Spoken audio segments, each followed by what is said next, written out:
It is good to see everyone here tonight, and certainly encouraged by your presence.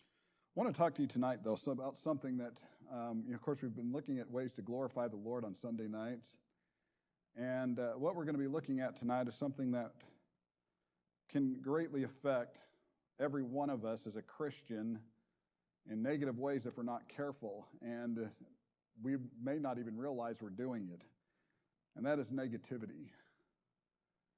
This is something that really can plague the church. It can plague members, the relationships within a congregation. Negativity, when you look at the definition of it, it's simply a person who looks at a situation and never even thinks of their blessings. That everything is just so bad, or everything is just going to end one way in their mind. Nothing is going to go right. And when you get into this kind of a mindset, it really does cripple your relations with the Lord.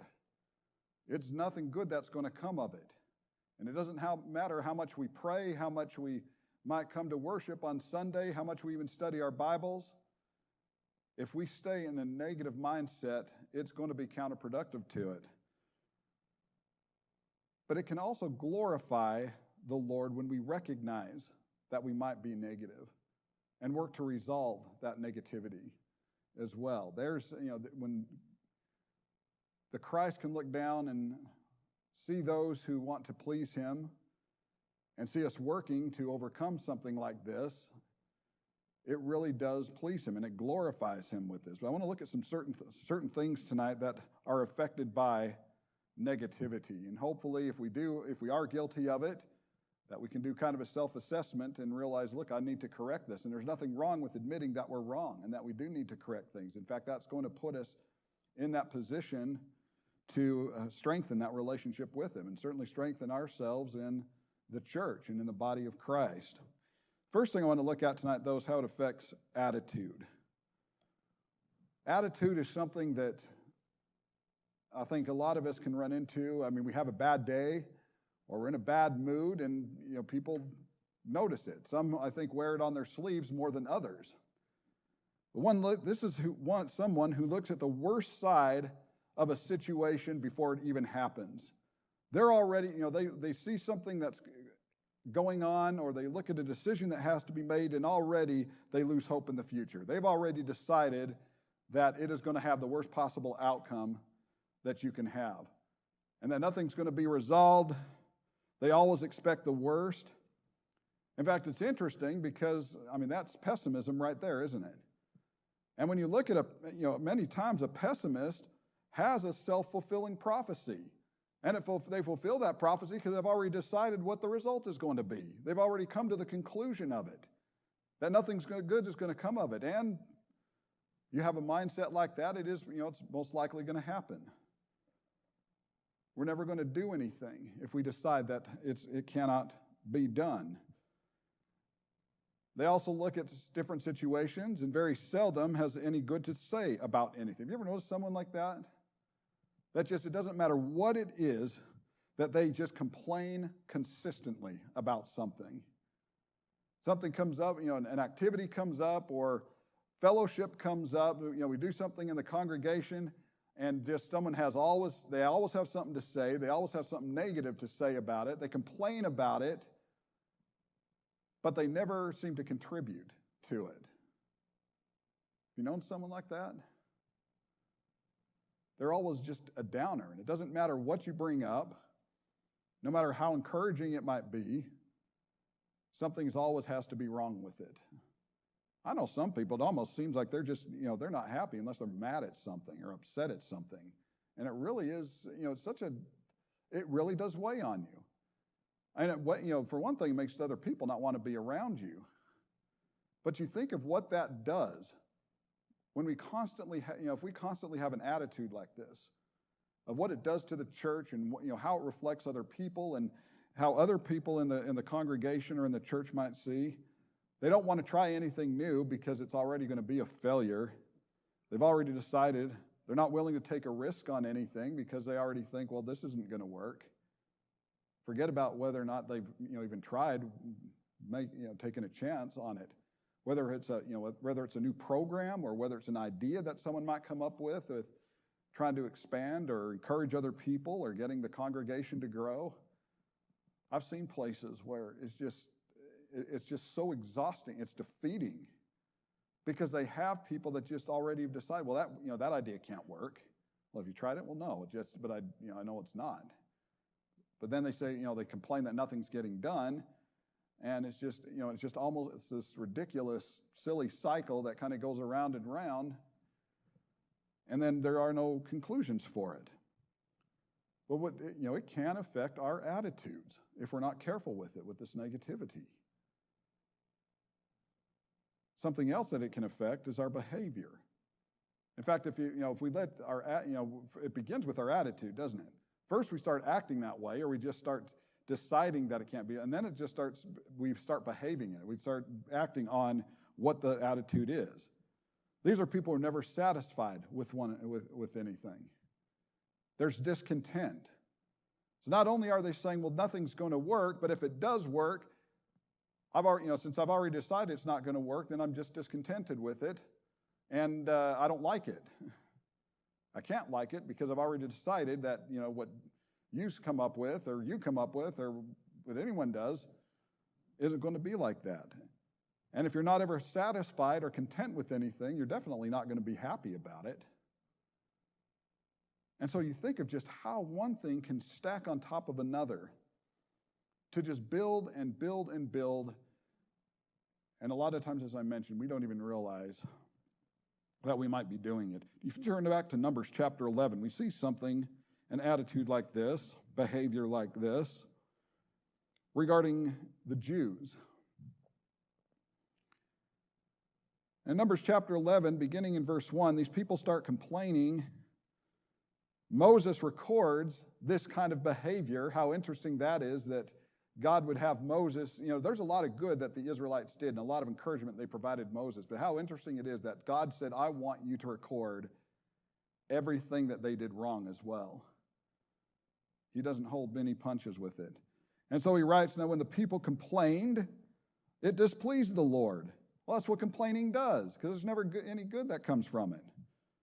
For the Lord heard it, and his anger was aroused. And so the fire of the Lord burned among them, and it consumed some in the outskirts of the camp.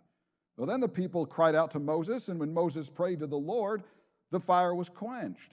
And so he called the name of the place Taberah, because the fire of the Lord had burned among them. Well, why did the fire of the Lord burn? Because these people would not stop whining about things.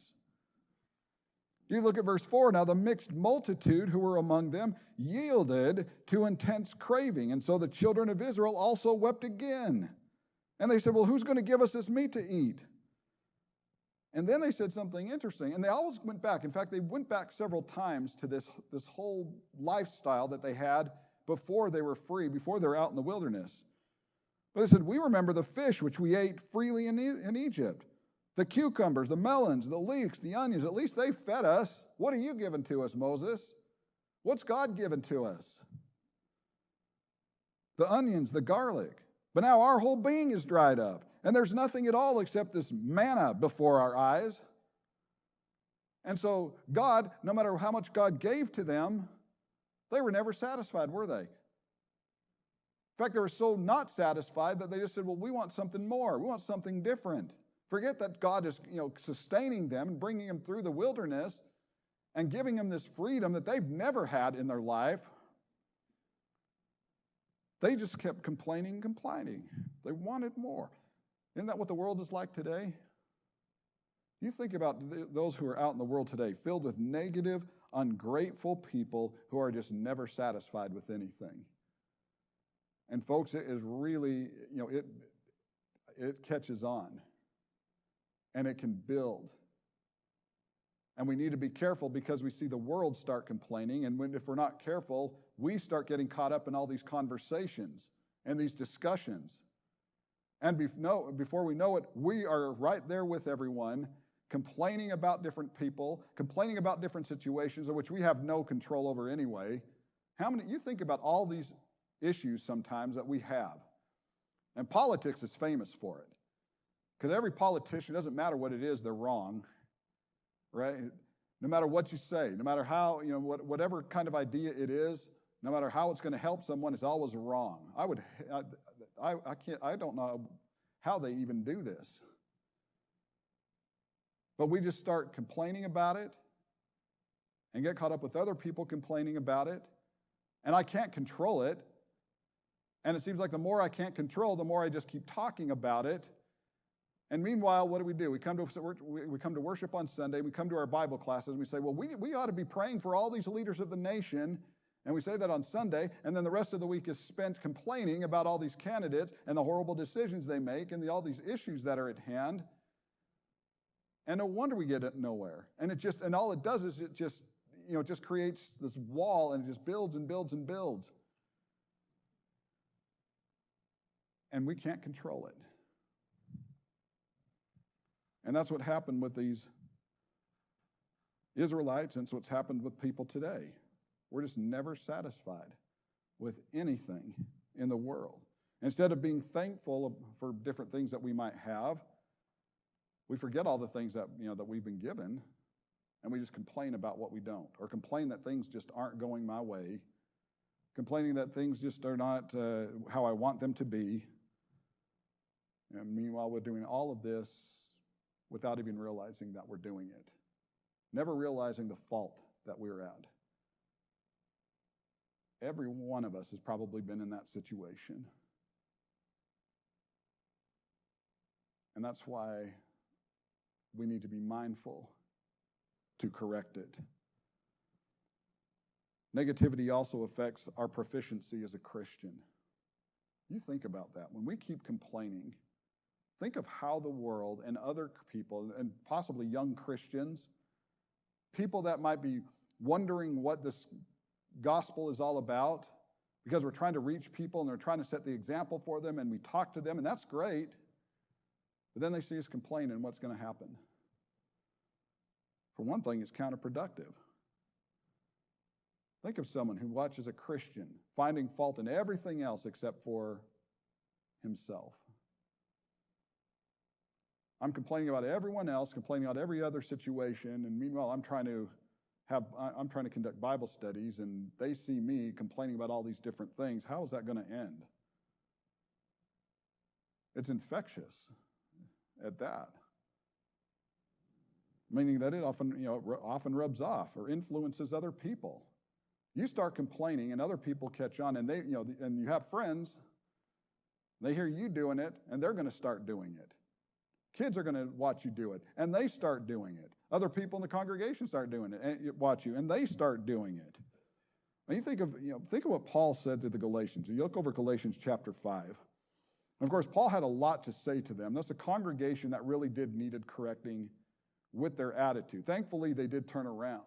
Thankfully, many of them were able to come to Christ and deal with the situation that they were in. Remember all the way back at chapter 1, when Paul said, I marvel that you turn to another gospel. But it's not another gospel. But you get towards the end of this letter in chapter 5, and Paul commends them, but at the same time, he does try to restore them with having a proper attitude. In verse 7, Paul tells them, he says, you ran well. What an encouragement that is. To get a letter from an apostle and saying, you ran well. But look at this, what he follows this with. He says, but who hindered you from obeying the truth? This persuasion does not come from him who calls you. A little leaven leavens the whole lump. And what he's saying right there, he's asking, he says, you did a good job. You ran well. But something stood in your way. What caused you to keep you from obeying the truth? You did good, but you didn't go far enough. And he says this kind of persuasion didn't come from God. Something persuaded you from going far enough. A little leaven leavens the whole lump. All it takes is one negative person that can influence others.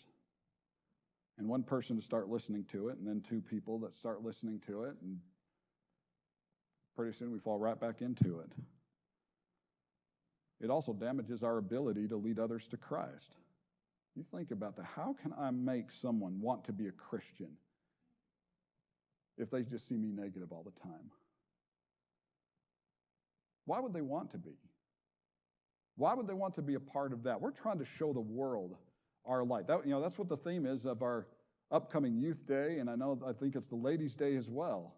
To be a light in the world. I can't be a light in the world if all they see me do is complaining and whining and being negative all the time. You look at what Paul said to the Ephesians in chapter 4. And this is what leads us in. We need to figure out how to overcome negativity when it happens. So I want to end this on a high note. Paul writes this letter to Ephesus, and he says, "Let no corrupt word proceed out of your mouth," Ephesians 4:29. "Let no corrupt word proceed out of your mouth, but what is good for necessary edification." Necessary edification. That's our job. That's how we're going to be built up. We have to build one another up. That's what the church does, that it may impart grace to the hearers. There are ways that we can overcome negativity when we fall into it. Number one is to accept that if someone tells you you're being negative, don't take offense to it. Because if someone tells you that you're acting a certain way, you're probably acting a certain way. We get defensive though, don't we? We don't like to hear that. Someone comes up to us and they say, I'm concerned about you, or I'm worried that you're acting this way, or you're making a certain decision, or you're being negative. What's our first inclination? Well, I'm not that. How dare you come up to me, right? Who are you to come? I'm not being that way, because we never see it. We don't realize that we're involved in it, but other people do. And so when someone comes up and they're trying, and there's ways of being nice to do it, but if someone comes up and brings it to our attention, let's not take offense to it. Let's sit back and assess the situation, because something is up, and something needs to be dealt with at that time. Number two is to stop shifting blame. Take responsibility for what you can do. You ever seen someone that just doesn't matter what happens, it's always someone else's fault? Even when I'm falling short of different things, but it's not my fault. It's this person over here, this person over here. Oh, why aren't the elders leading us? Why isn't the preacher preaching the right lessons? Why aren't the Bible class teachers in there dealing with it? Why aren't all my church friends dealing with this? Why aren't they helping me with this? It's always someone else's fault. Take responsibility. That's how we're going to overcome being negative. When I can realize, hey, it's me, and I need to work on this. Because once I start realizing that it is me, and I start working, and being mindful of different things, that's when it can change, and it can change for the better, and it has changed for the better. Another way to overcome it is just to stop comparing yourself to other people. That's a big one. I can't tell you how many people I've talked to that they get depressed or discouraged or mad or angry because what they're doing is comparing. They look at other Christians, other members, and they place them so high, or they see that they're just excelling in something, and they're comparing themselves to them, and in turn it just discourages them. You're not them. Be you. I can't compare myself to anyone else. I can't control them, but I can control me, and I can control my own emotions when it comes to different things. But don't compare yourself to other people. Look over at Philippians chapter 4. We actually looked at this morning, but I want to return to this and open this passage up a little bit more than even what we did. In Philippians chapter 4, beginning in verse 6, Paul writes to the Philippians, "Be anxious for nothing, but in everything by prayer and supplication." You catch that? Be anxious for nothing. Don't do it. Don't even think about doing it. But in everything, look at this, by prayer and supplication, with thanksgiving, let your requests be made known to God. And the peace of God, which surpasses all understanding, will guard your hearts and minds through Jesus Christ. And finally, brethren, whatever things are true, whatever things are noble, whatever things are just, whatever things are pure, whatever things are lovely, whatever things are of good report, if there is any virtue and if there is anything praiseworthy, Meditate on these things. Meditate on them. Think of everything that we have, everything that God has given to us. This is amazing. Realize that things may be bad. We're a Christian. Things are going to be, we're going to get upset at things. Things are going to just not work out the way that we want. But we serve a compassionate God. And when we can meditate on the things that Paul suggests, it is amazing how our whole outlook and our whole perspective can change because we start looking at what we do have and what we can do. That leads us into this last one, to overcome being negative or to prevent it. And that is to count your blessings. Count your blessings. It's easy to think that no one has it as bad as me until I see many who don't have it as good. Count your blessings. You think of everything that God has done in your life. Everything in your life that God has afforded you to this point. And what an amazing life every one of us leads when we can start thinking about how God has blessed us. And you think of, there are things that challenge us. There are things that are difficult. But when you can just almost take a step outside of your life and look at where you are now and look at how far God has gotten us, it is tremendous to see the impact and to see how much we have grown because we're counting the blessings that God has given to us. I can't think of being in a better position than being a Christian and knowing that I have Christ that walks with me. I don't do it alone. I don't go through anything alone. I don't have to handle any situation alone. And when I'm having a bad day or when I'm having a difficult time and a difficult period, I can know that I've got the God of all comfort on my side who wants to be there, who wants to be with you, who wants to walk with you. And there's no better feeling than to realize that if I'm a Christian, knowing my problems are only temporary, everything in this life is temporary. They're not going to last. And how can I be negative when I start thinking about the potential of heaven? When I can think of a place that there's going to be no sorrow and no tears, and I can be there, and you can be there, how amazing, how rewarding that is. To think of a place that we can't fathom a place like that. Because we've all experienced it, and we go through things, and we will go through things in this life. And so we can never think of a place of complete harmony and bliss, and where nothing's going to worry us anymore. And I think, how can I be negative when I think I can be a part of that? Being baptized, repenting, and being added to the Lord's church is still the surest plan of eternal life. And I can know if I do those things, that this world is not my home. I've got someplace much better. Something for which to rejoice. Let's get back to having an attitude that's going to defeat this negativity. Let's look at what God has given to us. Look at what He gets us through. Look at who is around us. The person sitting next to you who is able to lift you up and pray for you and encourage you. Okay, we can get away from that negativity. But if you are struggling with it, let's take care of it tonight.